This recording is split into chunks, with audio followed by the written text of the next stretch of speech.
Monseñor Agustín Román no solo fue el primer obispo cubano ordenado para el episcopado en Estados Unidos, sino que fue el amigo de todos. Construyó la Ermita de la Caridad con las primicias de los cubanos recién llegados. Del legado de Monseñor Agustín Román, Radio Paz presenta En Busca de la Felicidad.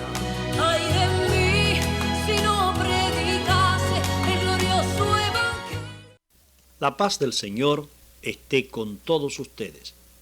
Que la paz de Cristo reine en sus corazones, reine en sus familias, reine en sus ambientes.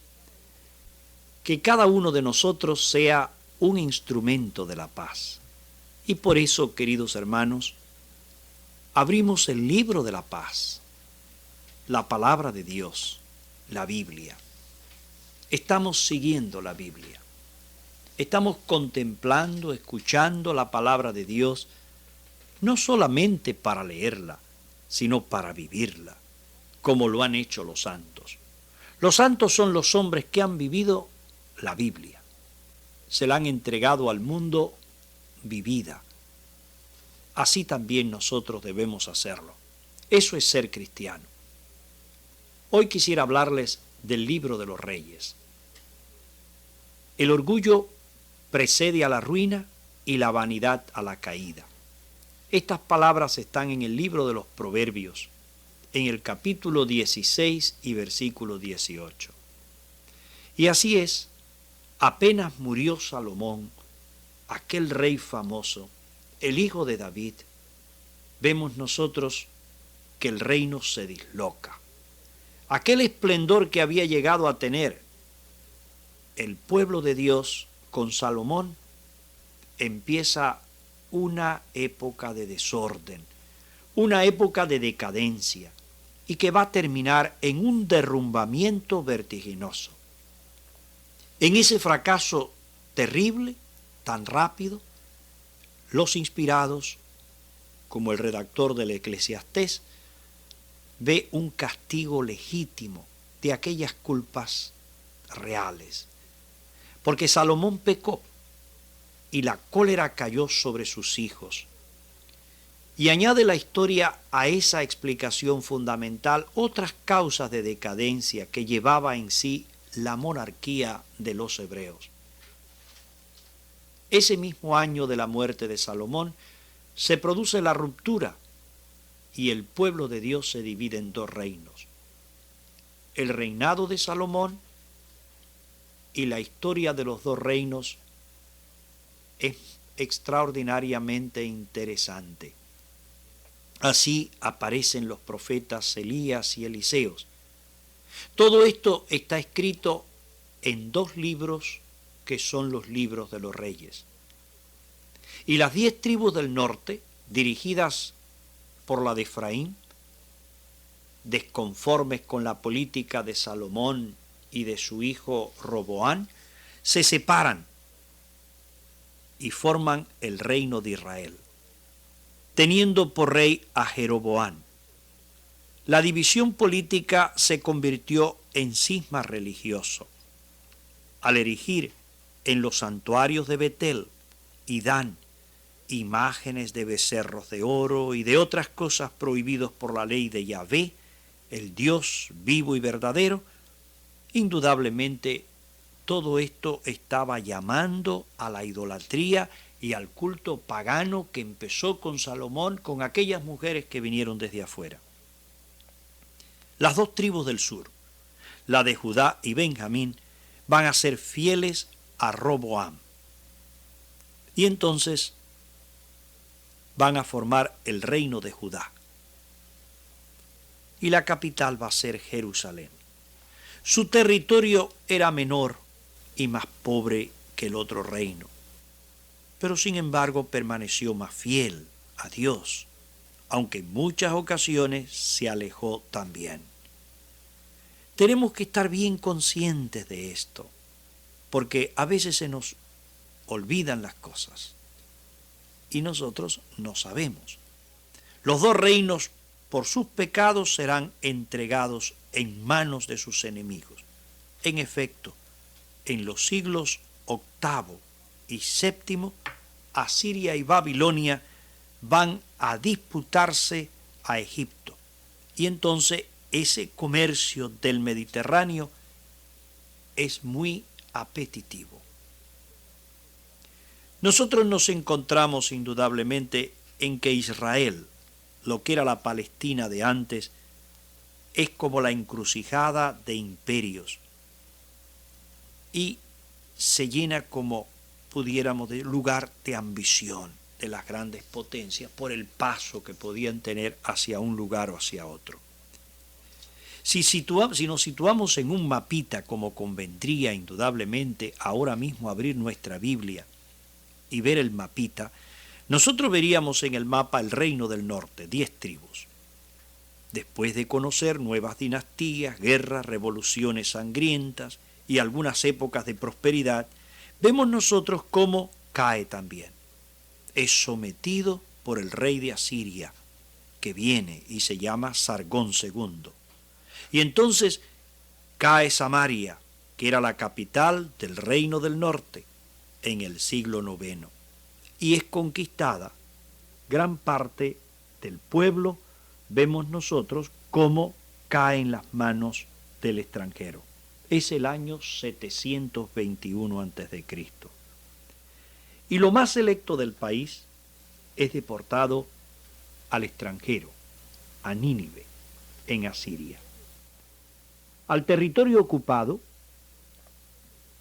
son importados colonos asirios y gentes extrañas que se van mezclando con grupos de allí mismo, de israelitas, y dan origen, pues claro, a un pueblo mezclado, que es el pueblo samaritano, que más tarde nosotros vamos a ver que es aborrecido en el Nuevo Testamento, y ustedes lo pueden ver en el capítulo 4 de San Juan, versículo 9, cuando Jesús se encuentra con la samaritana.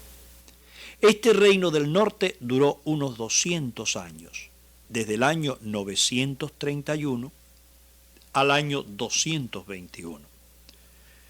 Si ustedes contemplan el mapita que está en todas las Biblias, el reino del sur, que es 2 tribus, Judá y Benjamín, durante esta época se mantiene en pie y gracias a su alejada situación puede sobrevivir.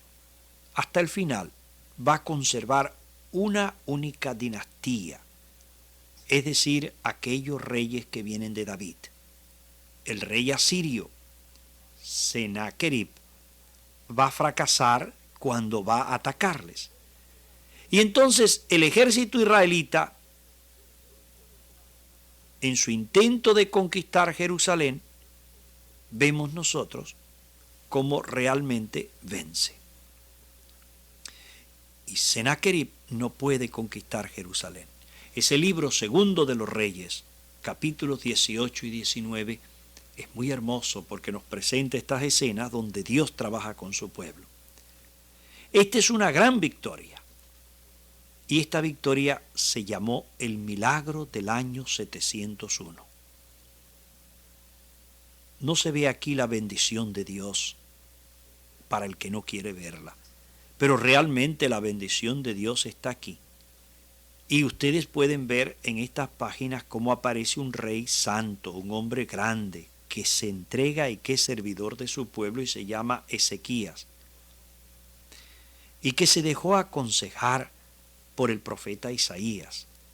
Y a este rey le suceden 2 reyes que no van a ser santos, van a practicar la idolatría, Manasés y Amón. Después va a reinar Josías, rey santo, cuyo reinado fue hallado en el templo de Jerusalén. Indudablemente, allí en la búsqueda de todo aquello se encontró el rey, el rollo de la ley, o si quieren los papiros donde estaba escrita la ley de Moisés, que por supuesto parece ser la misma que hoy se lee en el Deuteronomio, especialmente desde el capítulo 5 al capítulo 11. El rey aparece impresionado por esas terribles amenazas contra la infidelidad que están escritas en este libro. Y el rey suprime todo ídolo y purifica el culto al verdadero Dios. Y el rey renueva solemnemente la alianza aquella que se había hecho desde el Sinaí y que se había continuado a través de la historia con los fallos de algunas personas. Y se abre una nueva era para el pueblo de Dios. Es como una era de esplendor político y religioso. Pero Josías muere en la guerra a los 39 años. Este segundo libro de los Reyes nos muestra en ese capítulo 22 y 23 páginas preciosas. Por los años 609 a 605, vemos nosotros que Egipto viene y toma la Palestina, lo que hoy es Israel. El reino de Judá va a tratar de conseguir la paz por medio de alianzas con los otros reinos, pero a pesar de las fuertes protestas de los profetas que le decían que no debían pactar con naciones paganas, si hay una alianza con Dios, el pueblo pierde la fidelidad a su Dios y cae en la idolatría. Hay unas frases de Isaías que a mí siempre en ese capítulo primero me impresionan muchísimo cuando estoy tratando especialmente este tema. Se las voy a leer. Tengo la Biblia en la mano y me parece que ese capítulo primero de Isaías nos dice algo de esto. Dice, yo he criado hijos y los he engrandecido, y ellos se han rebelado contra mí. Ese es Dios quien está hablando. Y continúa Dios hablando a través del profeta. Conoce el buey a su dueño y el asno el pesebre de su amo. Pero Israel no entiende, no ha querido comprender. Oh gente pecadora, pueblo cargado de iniquidad, raza malvada, hijos desnaturalizados, se han apartado de Yahvé, Dios, han renegado del Santo de Israel, le han vuelto las espaldas, todo lo tiene enfermo, desde la planta de los pies hasta la cabeza. Si os rebeláis, seréis devorados por la espada. Estas palabras de Isaías, que son como la palabra de Dios que pasa a través del profeta a aquel pueblo que ha sido infiel, son de meditar. Este vaticinio ya se había cumplido contra el reino del norte y se va a cumplir inmediatamente contra el reino del sur, contra Judá. El castigo de Dios caerá sobre la raza infiel y la viña de Jerusalén, ese ejemplo tan lindo que aparece en los profetas como el pueblo de Dios como una viña, será arrancada como la de Samaria. Lo dice Dios a través de Isaías en el capítulo 5. Y nosotros vemos un rey que viene desde Babilonia, es Nabucodonosor. Y el rey ocupa Jerusalén, es el año 587. Y entonces destruye el templo. La ciudad desmantelada, quemada, el país saqueado. Por eso es bueno leer al mismo tiempo el segundo libro de las Crónicas en el capítulo 36. Los dominios de este monarca extranjero se extienden desde el Golfo Pérsico hasta el Mediterráneo. El pueblo de Judá es deportado, y es deportado al sur de Mesopotamia, mientras que algunos se van refugiando, entre ellos está el profeta Jeremías en Egipto, y así desaparece el reino de Judá. El sur duró unos 350 años, desde el año 931 al año 587. Y toda la esperanza del pueblo elegido se derrumba en un momento. El destierro aquel acaba con todo. El rey y el pueblo son deportados. El templo ha quedado destruido, aquella maravilla que había construido Salomón. la patria queda abandonada, quemada, desterrada. ¿Dónde están las promesas hechas a Abraham, Isaac y Jacob?, se preguntan la gente. ¿Dónde está la obra de Moisés y de David? Son las preguntas que se hacen los creyentes y los no creyentes. Israel queda sumido en la mayor de las humillaciones y está atravesando la noche oscura de su historia. Y por eso, en el libro de las Lamentaciones del profeta Jeremías se guarda el recuerdo de esta época trágica. Es verdad que Jeremías en el capítulo 32 entrevé en medio de las negras tinieblas una luz que brilla a lo lejos y que anuncia la esperanza.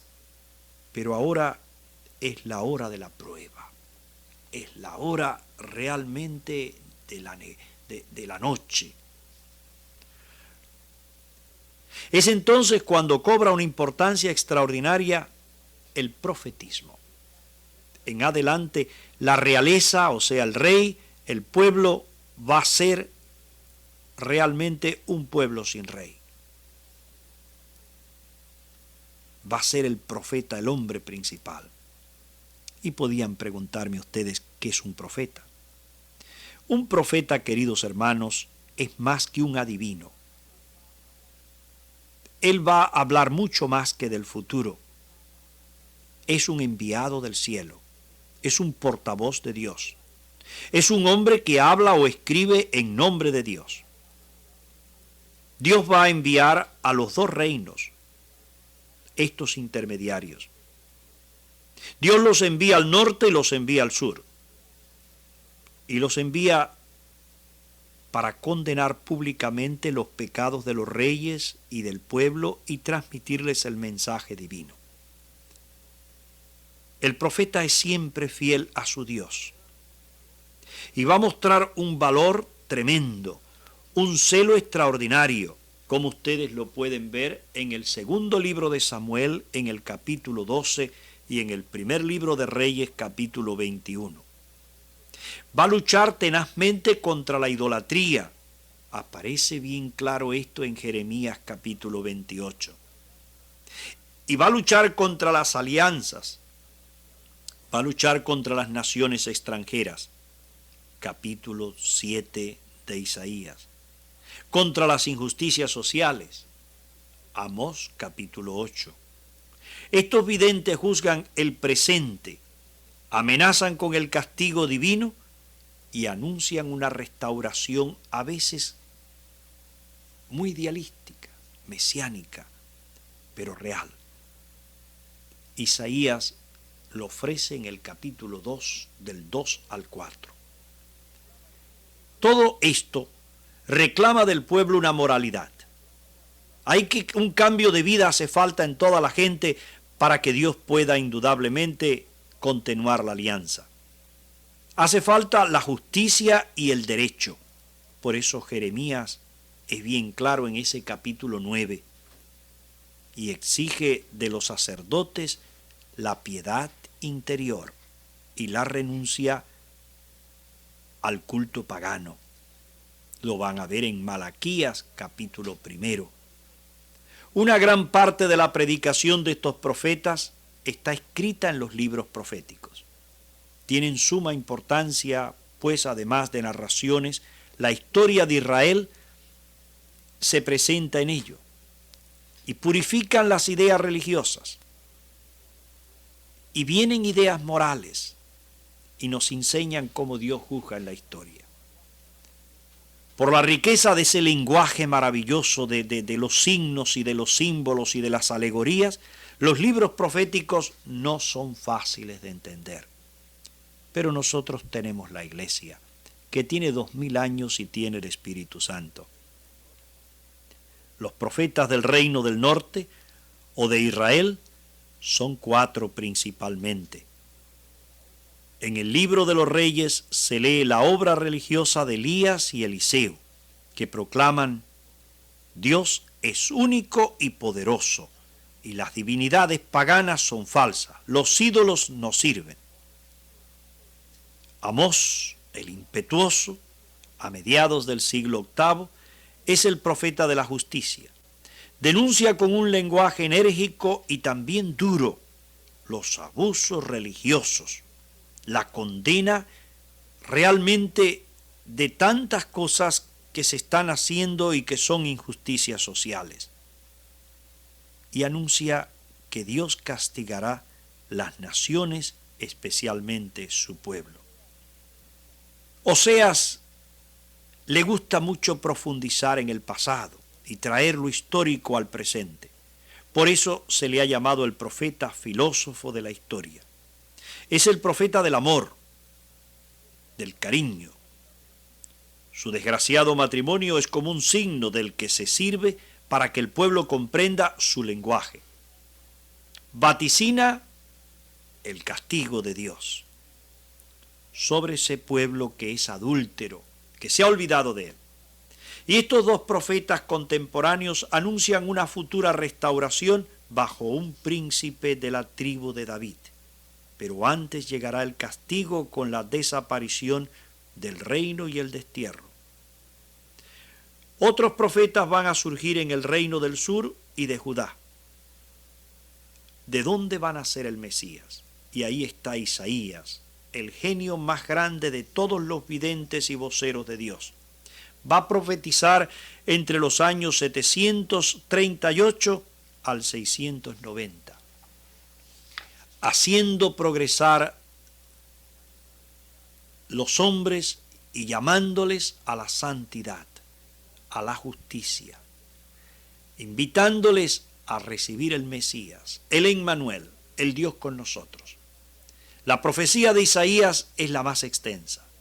Sin embargo, se ha de tener presente que en el libro de este profeta, junto con escritos suyos, hay otros que pertenecen a algunos discípulos de su escuela.